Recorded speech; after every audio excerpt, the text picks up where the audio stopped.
Good morning student.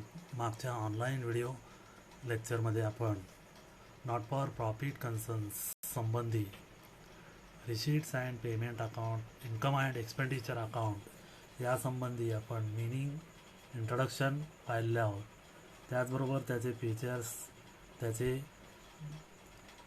Specimen यानुसार देखील आपण पाहिलेले. आता या लेक्चरमध्ये आपण receipts and payment account and income and expenditure account difference पाहणार आहोत. त्यामध्ये पहिलं point, types of account. Receipt and payment account is a real अकाउंटमध्ये, रिअल अकाउंटच्या कॅटेगरीमध्ये येतं. इन्कम अँड एक्सपेंडिचर अकाउंट हे नॉमिनल अकाउंटच्या कॅटेगरीमध्ये येतं. Cash receipt and payment are just like cashbook सारखा असतो. इन्कम अँड एक्सपेंडिचर अकाउंट हे प्रॉफिट अँड लॉस अकाउंट सारखाच असतो. रिसीट अँड पेमेंट अकाउंट तयार करण्यामागचा उद्देश काय असेल तर यामध्ये कॅश ट्रान्झॅक्शन किंवा रोखीचे व्यवहार जे असतील त्या सर्व रोखीचे व्यवहाराची सारांश म्हणजेच रिसीट अँड पेमेंट अकाउंट. आणि त्याचबरोबर इन्कम अँड एक्सपेंडिचर अकाउंट हे त्या ठिकाणी तयार करण्यासाठी करत असताना त्याचा उद्देश काय असेल तर त्या फर्मचा म्हणजे त्या ऑर्गनायझेशनचा त्या ठिकाणी नेट रिझल्ट काढण्यासाठी इन्कम अँड एक्सपेंडिचर अकाउंट तयार केला जातो. आणि रिसीट अँड पेमेंट तयार करत असताना त्या ठिकाणी काय, ओपनिंग कॅश बॅलन्स आणि बँक बॅलन्स किंवा बँक ओव्हरड्राफ्ट बॅलन्स घेऊन त्या ठिकाणी रिसीट अँड पेमेंट तयार केला जातो. तर इन्कम अँड एक्सपेंडिचर अकाउंट यामध्ये कुठल्याही प्रकारचं ओपनिंग बॅलन्सेस नसतात, closing balances.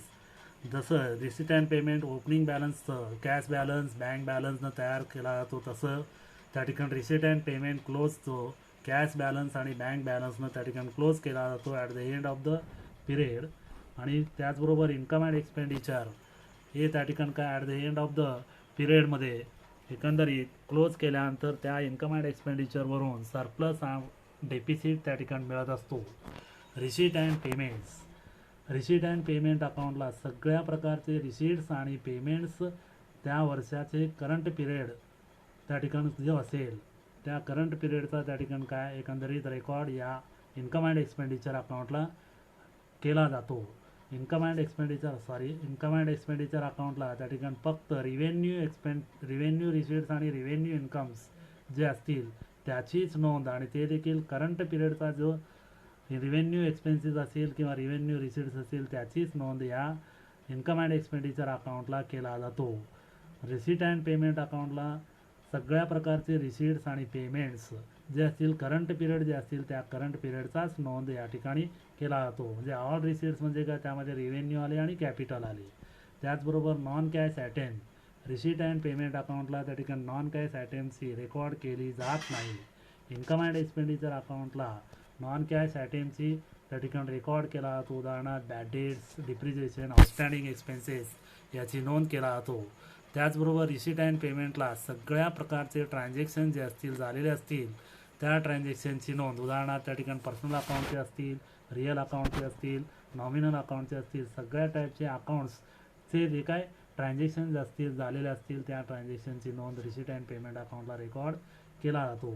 Income and expenditure अकाउंटला फक्त आणि फक्त त्या ठिकाणी नॉमिनल अकाउंटचे जे काय ट्रान्झॅक्शन असतील त्याचीच नोंद इन्कम अँड एक्सपेंडिचर अकाउंटला केला जातो. आणि त्याचबरोबर रिसीट अँड पेमेंट अकाउंटचा जो काही पिरियड असेल त्या पिरियडमध्ये त्या ठिकाणी एकंदरीत मागच्या वर्षीचे जे काही रक्कम असेल किंवा त्याचबरोबर चालू वर्षीचे जे काही रक्कम असेल किंवा त्याचबरोबर नेक्स्ट इयरचे जे काही रक्कम त्या ठिकाणी दिलेले असतील त्याची नोंद त्या ठिकाणी काय दिलेले किंवा आलेले जे असतील याची नोंद रिसीट अँड पेमेंट अकाउंटला केला जातो.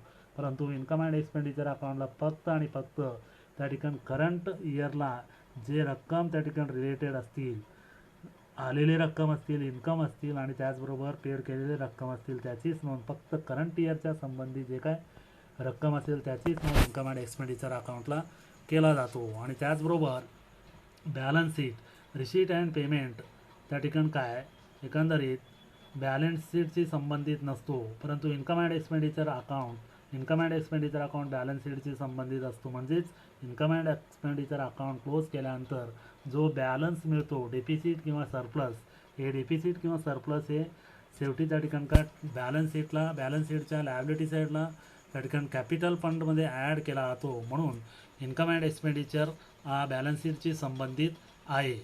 तर अशा प्रकारे त्या ठिकाणी का रिसीट अँड पेमेंट अकाउंट आणि त्याचबरोबर इन्कम अँड एक्सपेंडिचर अकाउंटमधील फरक त्या ठिकाणी या पॉईंट्सद्वारे आपल्याला कळालेला असेल. आणि त्याचबरोबर पुढं preparation of income and expenditure account. आता हे इन्कम अँड एक्सपेंडिचर अकाउंट मगाशी सांगितल्याप्रमाणे नॉमिनल अकाउंट आहे आणि या नॉमिनल अकाउंटमध्ये सगळ्या प्रकारचे एक्सपेन्सेस आणि लॉसेस डेबिट साईडला रेकॉर्ड केला जातो आणि सगळ्या प्रकारचे इन्कम्स आणि गेन्स जे असतील ते क्रेडिट साईडला त्या ठिकाणी रेकॉर्ड केला जातो. म्हणजेच जस्ट लाईक त्या ठिकाणी काय प्रॉफिट अँड लॉस अकाउंट सारखाच इन्कम अँड एक्सपेंडिचर अकाउंट असतो. त्यानंतर पुढचा त्या ठिकाणी स्टेटमेंट जो आहे तो म्हणजे बॅलन्स शीट. बॅलन्स शीट एक प्रकारचा स्टेटमेंट आहे आणि या स्टेटमेंटमध्ये ॲसेट्स आणि लायबिलिटीज त्या संस्थेचे जे काही पर्टिक्युलर डेटला त्या ठिकाणी दाखवले जातात. म्हणजे balance sheet of non trading organisation जे असेल, हा बॅलन्स शीट जो असेल तो बॅलन्स शीट नॉन ट्रेडिंग ऑर्गनायझेशनचा त्या ठिकाणी सोल ट्रेडिंग कन्सर्न जसं त्या ठिकाणी बॅलन्स शीट तयार केला जातो त्याच प्रकारचा या ठिकाणी देखील असतो. आणि या बॅलन्स शीटला त्या ठिकाणी कॅपिटल रिसीट्स आणि कॅपिटल एक्सपेंडिचर या दोन्हीचाच त्या ठिकाणी काय नोंद केला जातो. म्हणजेच रिव्हेन्यू एक्सपेन्सेस आणि रिव्हेन्यू इन्कम जे असेल ते इन्कम अँड एक्सपेंडिचरला आणि रिव्हेन्यू जे काही कॅपिटल रिसीट्स आणि कॅपिटल एक्सपेंडिचर जे असेल ते बॅलन्स शीटला त्या ठिकाणी नोंद केला जातो. आता उदाहरणार्थ कॅपिटल रिसीट्स म्हणजे काय, उदाहरणार्थ एखादा डोनेशन आलं असेल आणि त्याचबरोबर त्या आलेल्या डोनेशनमधून एखादा कॅपिटल एक्सपेंडिचर उदाहरणार्थ ॲसेट खरेदी केला असेल त्याची नोंद बॅलन्स शीटला त्या ठिकाणी नोंद केला जातो. म्हणजे एक्झॅक्ट त्या ठिकाणी काय फायनान्शियल पोझिशन त्या संस्थेचा किंवा त्या संघटनेचा त्या ठिकाणी काय काढण्यासाठी किंवा करण्यासाठी बॅलन्स शीट त्या ठिकाणी तयार केला जातो at the end of the इयरला. आणि त्याचबरोबर at the end of the इयरला बॅलन्स शीट तयार केल्यानंतर त्यातील जे काही excess of assets over liabilities हे म्हणजेच त्या ठिकाणी काय कॅपिटल अकाउंट म्हणजे ॲसेट्सपेक्षा लायबिलिटी कमी असेल तर अशा वेळी त्या ठिकाणी काय कॅपिटल फंड जे असेल तो आपल्याला निघतो. म्हणजे आणि त्याचबरोबर if opening balances of capital fund is not त्यावेळेस दिलं नसेल तर अशा वेळी त्या ठिकाणी काय त्या फर्मचा त्या ठिकाणी जो काय बॅलन्स शीट तयार केला जातो तो बॅलन्स शीट त्या ठिकाणी काय ओपनिंग बॅलन्स जे असेल म्हणजे नवीनच असेल तर अशा वेळी ते फंड त्या ठिकाणी काय एकंदरीत इन्कम अँड एक्सपेंडिचरवरून जे काय डेफिसिट किंवा सरप्लस येत असेल त्यातून त्या ठिकाणी कॅपिटल फंड तयार केला जातो. आणि त्याचबरोबर की बॅलन्स शीट आणि त्याचबरोबर इन्कम अँड एक्सपेंडिचर त्या ठिकाणी तयार करत असताना काही ॲडजस्टमेंट त्या ठिकाणी असतात की जे ॲडजस्टमेंट त्या ठिकाणी काय एकंदरीत काही ॲडजस्टमेंट त्या ठिकाणी रिसीट अँड पेमेंट अकाउंटला असतो. रिसीट अँड पेमेंट अकाउंटला त्या ठिकाणी असतात. उदाहरणार्थ रेंट कंसात 11 मंथ्स असं असेल तर 11 महिन्यासाठी त्या ठिकाणी काय रेंट दिला जातो. आपलं त्या ठिकाणी एकंदरीत त्या फर्मचा टोटल 12 मंथचा त्या ठिकाणी काय पिरियड जो असेल त्या पिरियडमधला 11 महिन्याचा त्या ठिकाणी रेंट दिल्यानंतर 12व्या महिन्याचा जो काही रेंट असेल तो आउटस्टँडिंग असतो. असे जे काही हिडन ॲडजस्टमेंट असतील त्याला इम्प्लाइड ॲडजस्टमेंट असं म्हटलं जातं. उदाहरणार्थ त्या ठिकाणी रेंटप्रमाणे तर 10% loan from bank of India असेल किंवा 10% लोन फ्रॉम बँक असेल तर अशा वेळी ते लोन केव्हा घेतलेले त्या लोनची त्या ठिकाणी तारीख दिला जातो. या तारखेवरून त्या ठिकाणी आपल्याला ॲडजस्टमेंट करावी लागतात. उदाहरणार्थ लिजोल्ड लँड असेल 1 लाख रुपयाचा लिजोल्ड लँड त्या ठिकाणी घेतला असेल आणि ते 10 वर्षासाठी असेल तर अशा वेळी एकंदरीत त्यातला देखील हिडन जो असेल तो हिडन दरवर्षी जे काय असेल त्यातून डिप्रिसिएशन जो असेल तो त्या ठिकाणी दाखवला जातो. आणि त्याचबरोबर त्या ठिकाणी एकंदरीत एखादा ॲसेट्स त्या ठिकाणी काय विकलेला असेल आणि त्याची बुक व्हॅल्यू दिलेला असेल आणि त्याचबरोबर विकल्यानंतर जे काय रक्कम आलेली असेल ते रिसीट अँड पेमेंटला दिले असेल तर अशा वेळी देखील त्यातला डिफरन्स जो असेल तो त्याला इम्प्लाइड ॲडजस्टमेंट असं म्हटलं जातं. उदाहरणार्थ ते कसं दाखवलं जातो तर receipt and payment account for the year ended 31 March 2020 payment साईडला त्या ठिकाणी बाय 10% फिक्स्ड डिपॉझिट असेल आणि तो डिपॉझिट केव्हा त्या ठिकाणी डिपॉझिट केलेलं आहे हे त्या ठिकाणी दाखवला जातो. यावरून त्या ठिकाणी काय त्या डिपॉझिटवरचा इंटरेस्ट आपल्याला काढावा लागतो आणि तो इंटरेस्ट त्या ठिकाणी इन्कम अँड एक्सपेंडिचर अकाउंटला दाखवावा लागतो.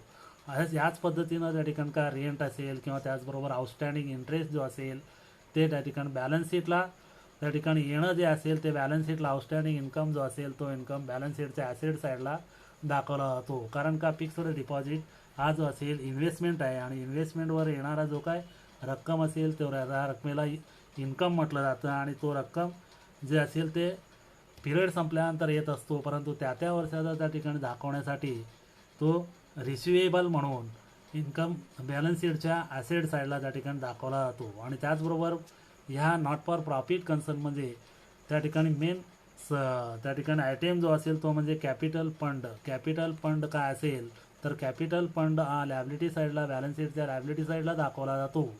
जसं सोल ट्रेडिंग कन्सर्न असेल किंवा इतर ट्रेडिंग कन्सर्नमध्ये कॅपिटल अकाउंट जो असेल लॅबिलिटी साईडला दाखवला जातो, त्याचप्रमाणे यामध्ये कॅपिटल फंड देखील या संस्थेत त्या ठिकाणी नॉट फॉर प्रॉफिट कन्सर्न या संस्थेत कॅपिटल फंड हा लॅबिलिटी साईडला दाखवला जातो. म्हणजेच त्या ठिकाणी काही इन्कम अँड एक्सपेंडिचरवरून जे त्या ठिकाणी सरप्लस येत असतो ते सरप्लसवरून देखील कॅपिटल फंड त्या ठिकाणी तयार केला जातो. आणि त्याचबरोबर या पद्धतीनं आणखीन त्या ठिकाणी काय की एकंदरीत कॅपिटल फंड हा महत्त्वाचा भाग या इन्कम या नॉट फॉर प्रॉफिट कन्सर्न्समध्ये आहे. त्याचबरोबर आपण आता बॅलन्स शीटचा त्या ठिकाणी काय नमुना पाहूया. प्रोफार्मा यामध्ये कोणकोणते आयटेम्स येत असतात तर बॅलन्स शीट ॲज ऑन 31 मार्चला त्या ठिकाणी काय बॅलन्स शीट जो असेल तो बॅलन्स शीट इयर एंडला त्या ठिकाणी इयर एंडच्या 31 मार्चला त्या ठिकाणी तयार केला जातो. लायबिलिटीला कुठले आयटेम असतात त्यातला पहिला जो आहे कॅपिटल फंड. ओपनिंग बॅलन्स असेल तर ओपनिंग बॅलन्स त्या ठिकाणी लिहावा लागतो आणि त्यामध्ये कोणकोणते आयटेम ॲड होतात. डोनेशन त्या ठिकाणी दिलेला असेल त्या डोनेशनमधून काही रक्कम त्या ठिकाणी कॅपिटलला देखील वजा कॅपिटलला देखील ॲड केला जातो आणि त्याचबरोबर एंट्रन्स फी जे आलेला असेल त्या एंट्रन्स फीमधून देखील काही रक्कम भांडवलीकरण केला जातो तो देखील ॲड केला जातो. आणि त्यामध्ये इन्कम अँड एक्सपेंडिचरवरून जो सरप्लस आलेला असेल ते सरप्लस ॲड केला जातो. डेफिसिट आलेला असेल तर डेफिसिट लेस केला जातो. त्याचबरोबर building fund, endowment fund, tournament fund, special fund, charity fund, sundry creditors, bank overdraft, other loan, outstanding expenses, pre received income अशा प्रकारचे त्या ठिकाणी काय प्री रिसिव्ड इन्कम जे असेल म्हणजे एकंदरीत सबस्क्रिप्शन जे असेल वर्गणी जे असेल त्या वर्गणी ॲडव्हान्समध्ये आलेल्या असेल किंवा लाईफ मेंबरशिप फीज ॲडव्हान्समध्ये आलेला असेल पुढच्या वर्षाचा त्या ठिकाणी आलेला असेल त्याला प्री रिसिव्ड इन्कम किंवा त्याचप्रमाणे इन्कम रिसिव्ड ॲन ॲडव्हान्स देखील त्याला म्हटलं जातं. आणि हे इन्कम ॲडव्हान्समध्ये आलेलं असल्यामुळं एक प्रकारचा तो लॅबिलिटी म्हणून गणला जातो म्हणून लॅबिलिटी साईडला त्या ठिकाणी लिहिला जातो. त्याचबरोबर ॲसेटमध्ये cash in hand, cash at bank, fixed deposit, investment, sundry debtors, land and building, furniture and pictures, plant and machinery, equipments, playground, motor vehicles, library books, stock of sports material, stock of stationery, stock of drugs, loan and advances given, accrued interest, prepaid expenses, outstanding income या पद्धतीनं त्या ठिकाणी का balance sheet तयार केला जातो. आणि या बॅलन्स शीट तयार करत असताना एकंदरीत हे त्या ठिकाणी जो काय कॅपिटल फंड असेल त्या कॅपिटल फंडमध्ये सरप्लस जे असेल तो सरप्लस ॲड केला जातो. हे सरप्लस केव्हा त्या ठिकाणी इन्कम अँड एक्सपेंडिचर अकाउंटचा त्या ठिकाणी क्रेडिट बॅलन्स जास्त असेल आणि क्रेडिट बॅलन्स जास्त असेल आणि त्या क्रेडिट बॅलन्समधून डेबिट बॅलन्स वजा केल्यानंतर जो काही रक्कम मिळतो त्या रकमेला त्या ठिकाणी सरप्लस असं म्हटलं जातं. आणि हे सरप्लस काही वेळा काही संस्थेमध्ये त्या ठिकाणी बॅलन्स शीटमध्ये सेपरेट देखील दाखवला जातो. तो म्हणजे बॅलन्स शीटच्या लायबिलिटी साईडला दाखवला जातो. इन्कम अँड एक्सपेंडिचर अकाउंट असं सेपरेट अकाउंट दाखवून त्यामध्ये ओपनिंग क्रेडिट बॅलन्स आणि चालू वर्षाचा जो काय सरप्लस आलेला असेल तो सरप्लस ॲड देखील केला जातो. या पद्धतीनं देखील काही संस्थेमध्ये त्या ठिकाणी डायरेक्ट कॅपिटल फंडमध्ये ॲड न करता सेपरेट असा त्या ठिकाणी अकाउंट लायबिलिटी साईडला देखील दाखवला जातो. या व्यतिरिक्त देखील त्या ठिकाणी काय की रिसीट अँड पेमेंट सोडून त्या ठिकाणी काय ॲडिशनल इन्फॉर्मेशन जे दिला जातो त्या ॲडिशनल इन्फॉर्मेशनवरून त्या ठिकाणी त्याचे इफेक्ट दाखवावे लागतात. त्यामध्ये पहिला जो आहे आउटस्टँडिंग एक्सपेन्सेस. तर आउटस्टँडिंग एक्सपेन्सेस जे असेल ते एक्सपेन्सेस जे काय असेल ते एक्सपेन्सेस देणं जे असेल त्याचा 2 इफेक्ट त्या ठिकाणी आपल्याला द्यावा लागतो. उदाहरणार्थ गेल्या वर्षी आपण फायनल अकाउंटमध्ये जसं इफेक्ट दाखवलेलं त्याच पद्धतीनं पहिला इफेक्ट त्या एक्सपेन्सेसमध्ये त्या ठिकाणी ॲड करावा लागतो इन्कम अँड एक्सपेंडिचर अकाउंटला आणि दुसरं त्या ठिकाणी इफेक्ट दाखवावा लागतो बॅलन्स शीटच्या लायबिलिटी साईडला. आणि त्याचबरोबर त्या ठिकाणी दुसरं आयटम आहे तो म्हणजे काय प्रीपेड एक्सपेन्सेस. जसं प्रीपेड एक्सपेन्सेस हे देखील त्या ठिकाणी का एकंदरीत एक्सपेन्सेस जे असेल ते एक्सपेन्सेस ॲडव्हान्समध्ये केलेले असतात, त्याचे देखील त्या ठिकाणी दोन इफेक्ट म्हणजे त्या एक्सपेन्सेसमधून त्या ठिकाणी काय लेस करावा लागतो, ते लेस करावा लागतो इन्कम अँड एक्सपेंडिचर अकाउंटला. आणि त्याचबरोबर त्याचा दुसरा इफेक्ट बॅलन्स शीटच्या ॲसेट साईडला दाखवला जातो. त्याचबरोबर तिसरं महत्त्वाचं त्या ठिकाणी काय ॲडजस्टमेंट आहे तो म्हणजे काय accrued income outstanding income. Accrued income outstanding income म्हणजे काय the income which is earn during the year but it has not been received during the year it is an outstanding income. म्हणजे एखादा वर्षात त्या ठिकाणी इन्कम येणं असतं परंतु आलेलं नसेल त्याला आउटस्टँडिंग इन्कम असं म्हटलं जातं. याचे देखील दोन इफेक्ट त्या ठिकाणी दाखवला जातो. पहिला इफेक्ट जो असेल तो इफेक्ट त्या ठिकाणी काय त्या इन्कममध्ये त्या ठिकाणी काय ॲड करावा लागतो इन्कम अँड एक्सपेंडिचर अकाउंटला. आणि त्याचा दुसरा इफेक्ट जो असेल त्याचा दुसरा इफेक्ट बॅलन्स शीटच्या ॲसेट साईडला त्या ठिकाणी दाखवावा लागतो. आता नॉन फॉर प्रॉफिट कन्सर्नमध्ये सबस्क्रिप्शन हा मेन त्या ठिकाणी काय इन्कम आहे. आणि हा इन्कम जो असेल तो इन्कम त्या ठिकाणी का आउटस्टँडिंग देखील असू शकतो, मागच्या वर्षाचा देखील असू शकतो, चालू वर्षाचा देखील असू शकतो किंवा नेक्स्ट इयरला देखील ॲडव्हान्समध्ये दिलेला असतो. हे ॲडव्हान्समध्ये दिलेला जो इन्कम असेल त्याला प्री रिसिव्ड इन्कम म्हटलं जातं. आणि त्याचबरोबर जे येणं असेल ते येणं त्या ठिकाणी काय आउटस्टँडिंग म्हणून आउटस्टँडिंग हा शब्द आपल्याला आलं की ते आउटस्टँडिंग म्हटलं की त्या ठिकाणी काय आपण काय करतो त्या एक्सपेन्सेसमध्ये ॲड करतो. परंतु इथं इन्कम असल्यामुळं आउटस्टँडिंग इन्कम जो असेल इन्कम अँड एक्सपेंडिचर अकाउंटला त्या ठिकाणी ॲड करावा लागतो त्या इन्कममध्ये. आणि त्याचा दुसरा इफेक्ट ॲसेट साईडचा बॅलन्स शीटच्या ॲसेट साईडला दाखवावा लागतो आउटस्टँडिंग इन्कम म्हणून. त्याचबरोबर जसं आउटस्टँडिंग इन्कम आहे तसं त्या ठिकाणी जो काही इन्कम असेल तो इन्कम ॲडव्हान्समध्ये आलेला असेल त्याला इन्कम रिसिव्ड इन ॲडव्हान्स असं म्हटलं जातं. प्री रिसिव्ड इन्कम त्यालाच म्हटलं जातं. याचे देखील दोन इफेक्ट. ते इफेक्ट काय असेल तर जे काय ॲडव्हान्समध्ये आलेला जो इन्कम असेल तो इन्कम अँड एक्सपेंडिचर अकाउंटला त्या इन्कममधून लेस करायचा. आणि त्याचबरोबर हे ॲडव्हान्समध्ये आलेलं असल्यामुळं बॅलन्स शीटच्या लॅबिलिटी साईडला दाखवला जातो. आणि महत्त्वाचा नॉट फॉर प्रॉफिट कन्सर्नमध्ये त्या ठिकाणी महत्त्वाचा आयटेम जो असेल तो म्हणजे सबस्क्रिप्शन. हे सबस्क्रिप्शन त्या ठिकाणी ॲडव्हान्समध्ये आलेला असतो आणि त्याचबरोबर त्या ठिकाणी ॲडव्हान्समध्ये आलेला असतो किंवा त्याचबरोबर जे काय सबस्क्रिप्शन असेल ते सबस्क्रिप्शन यायचा देखील असतो. आता हे सबस्क्रिप्शन मेन जे असेल इन्कम अँड एक्सपेंडिचर ला त्या ठिकाणी दाखवला जातो. सबस्क्रिप्शन हा त्या फर्मचा त्या ठिकाणी काय रेग्युलर इन्कम रिव्हेन्यू इन्कम असतो. त्यामुळं सगळ्या मेंबर्सकडून त्या ठिकाणी का रेग्युलरली इन्कम त्या ठिकाणी का सबस्क्रिप्शनच्या रूपात येत असतो. आणि येत असलेला इन्कम सबस्क्रिप्शन जो असेल तो सबस्क्रिप्शन इन्कम अँड एक्सपेंडिचर अकाउंटच्या क्रेडिट साईडला त्या ठिकाणी दाखवला जातो. या सबस्क्रिप्शनचे त्या ठिकाणी का वर्गीकरण त्या ठिकाणी चार भागात त्या ठिकाणी केलेलं आहे. तो म्हणजे subscription of current year received in the current year म्हणजे त्या वर्षाचा त्या ठिकाणी जो काही सबस्क्रिप्शन असेल त्याच वर्षी आलेला असेल. आणि दुसरं म्हणजे subscription of previous year received in current year मागच्या वर्षीचा जे काही सबस्क्रिप्शन असेल तो चालू वर्षात त्या ठिकाणी आलेला असेल. त्याचबरोबर तिसरा जो म्हणजे काय subscription of next year received in the current year पुढच्या वर्षाचा म्हणजेच पुढील त्या ठिकाणी वर्षाचा जो काही सबस्क्रिप्शन असेल तो सबस्क्रिप्शन करंट इयरला आलेला असेल. आणि त्याचबरोबर subscription of current year is outstanding चालू वर्षाचा जो काही सबस्क्रिप्शन असेल तो सबस्क्रिप्शन त्या ठिकाणी काय येणं असेल. अशा चार विभागात त्या ठिकाणी काय हे सबस्क्रिप्शन त्या ठिकाणी आपल्याला प्रॉब्लेममध्ये दिलेला असतो. सबस्क्रिप्शन आज त्या ठिकाणी का नॉट फॉर प्रॉफिट कन्सर्नचा मेन त्या ठिकाणी इन्कम आहे. त्याचबरोबर पुढचा आयटेम जो आहे तो म्हणजे डिप्रिशिएशनचा देखील त्या ठिकाणी का दोन पद्धतीनं त्या ठिकाणी इफेक्ट दाखवला होतो. डिप्रिशिएशन हा नॉन कॅश आयटेम आहे आणि तो नॉमिनल अकाउंट असल्यामुळं त्याचे दोन इफेक्ट इन्कम अँड एक्सपेंडिचर अकाउंटच्या डेबिट साईडला दाखवला जातो. आणि त्याचबरोबर त्या ॲसेटमधून त्या ठिकाणी लेस केला जातो बॅलन्स शीटच्या ॲसेट साईडला. आणि त्याचबरोबर महत्त्वाचा जो आहे कॅपिटलायझेशन ऑफ एंट्रान्स फीज या नॉट फॉर प्रॉफिट कन्सर्न्समध्ये त्या ठिकाणी एंट्रान्स फीज हा इन्कम जो असेल तो आलेला इन्कम त्या ठिकाणी काय दोन प्रकारचे इन्कम त्या ठिकाणी काय ट्रीट केला जातो. त्यामध्ये कॅपिटल रिसीट्स आणि त्याचबरोबर जनरल रिसीट्स. जो काही कॅपिटल रिसीट्स आलेला असेल तो कॅपिटल उदाहरणार्थ त्या ठिकाणी 50,000 रुपयाचा त्या ठिकाणी काय एंट्रन्स फीज आलेला असेल तर त्या एंट्रन्स फीज आलेल्यामध्ये 50,000 जो आलेला असेल त्या 50,000चा ॲडिशनल इन्फॉर्मेशनमध्ये काही त्या ठिकाणी माहिती आपल्याला दिलेला असतो.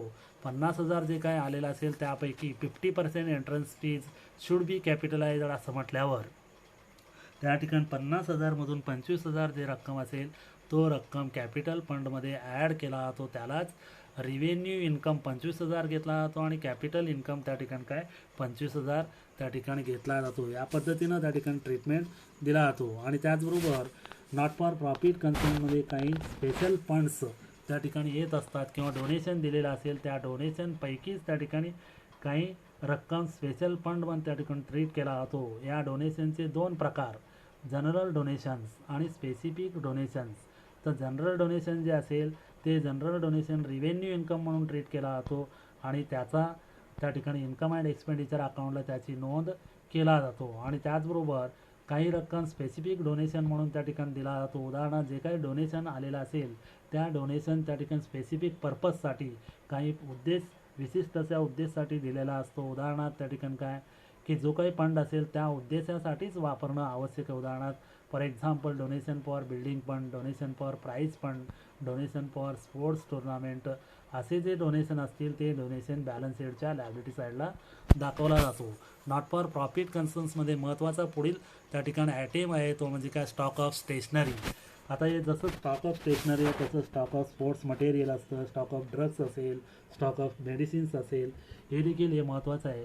त्या ठिकाणी स्टॉक ऑफ स्टेशनरी जे असेल, स्टेशनरी हा खर्च आहे आणि हा स्टेशनरी त्या वर्षामध्ये किती त्या ठिकाणी वापरलेलं आहे या संबंधी देखील त्या ठिकाणी माहिती दिलेली असते आणि ती कॅल्क्युलेट कशा पद्धतीने केला जातो.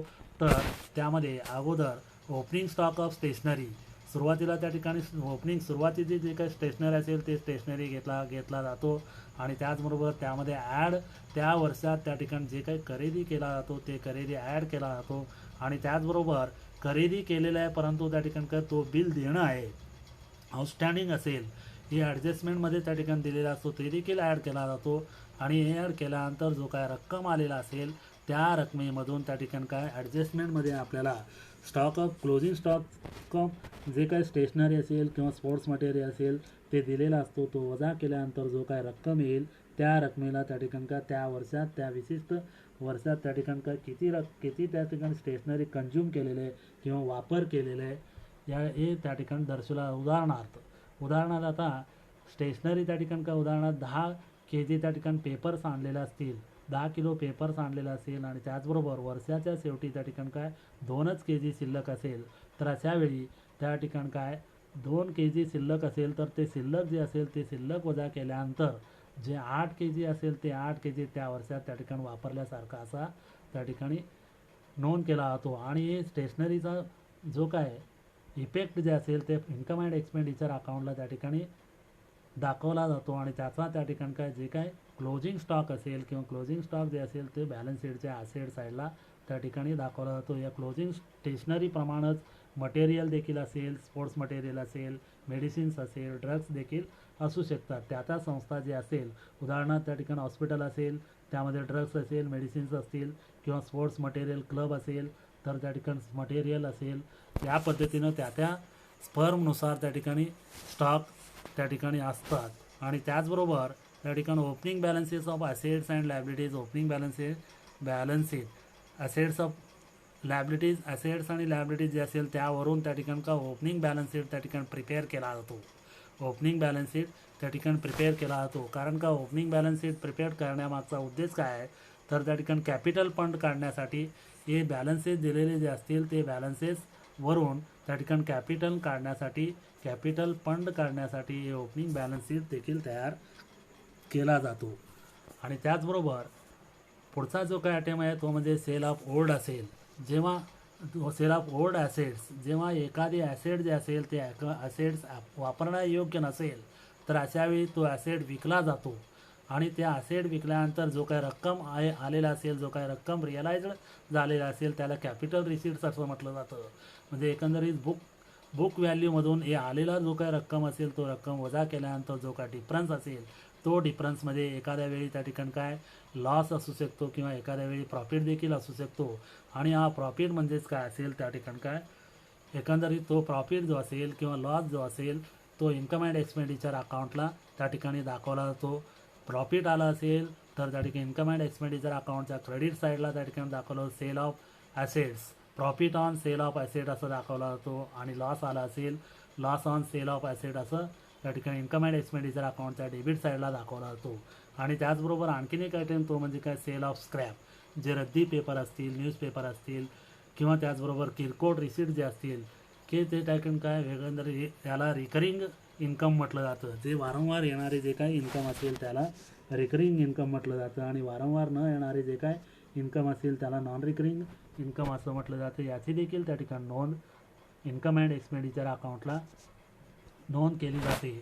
आणि त्याचबरोबर हे सगळे आयटम बरोबर त्या ठिकाणी काही स्पेसिफिक डोनेशन मगाशी पाहिल्यासारखे त्या ठिकाणी डोनेशन्स दोन प्रकारचे असतात, जनरल डोनेशन्स आणि स्पेसिफिक डोनेशन्स. विशिष्ट हेतूसाठी त्या ठिकाणी दिलेले जे काही देणगी असेल त्या हेतूसाठीच त्या ठिकाणी वापरण्यासाठीच ते खर्च केले जातात किंवा वापरण्यासाठीच त्या ठिकाणी ठेवले जातात, त्याला स्पेसिफिक डोनेशन्स असं म्हटलं जातं. आणि जनरल डोनेशन्स म्हणजे जे रेग्युलर डे टू डे एक्सपेन्सेससाठी जे काय खर्चासाठी त्या ठिकाणी जमा झालेले डोनेशन्स असतील ज्यांना जनरल डोनेशन्स असं म्हटलं जातं. आणि स्पेसिफिक फंड्स जे असतील उदाहरणार्थ त्या ठिकाणी काय की एखादा बक्षीस वितरणासाठी त्या ठिकाणी फंड्स दिले जातात, प्राईज फंड, ते विशिष्ट अशा त्या फंडलाच उपयोग त्या ठिकाणी केला जातो. असे एन्डॉमेंट फंड असे वेगवेगळे त्या ठिकाणी विशिष्ट हेतूसाठी जे काही दिलेले फंड्स असतील ते सर्व फंड्स इन्कम अँड एक्सपेंडिचर अकाउंटला न दाखवता त्या ठिकाणी काय बॅलन्स शीटच्या लायबिलिटी साईडला दाखवला जातो, हे स्पेसिफिक इन्कम असल्यामुळं. तर अशा प्रकारे आपण आज एकंदरीत रिसीट अँड पेमेंट आणि त्याचबरोबर इन्कम अँड एक्सपेंडिचर अकाउंटचा डिफरन्स आणि त्यानंतर बॅलन्स शीट आणि त्याचबरोबर बॅलन्स शीटचे अनेक आयटेम जे असतील किंवा त्याचबरोबर ॲडिशनल इन्फॉर्मेशनमध्ये जे जे आयटेम दिले जातात त्याचे इफेक्ट देखील आपण आज पाहिलेला आहोत. तर पुढच्या ऑनलाईन क्लासेसमध्ये आपण या नॉट फॉर प्रॉफिट कन्सर्न्समधील एक सोपं जे काय असेल उदाहरण असेल ते उदाहरण आपण घेऊया. धन्यवाद.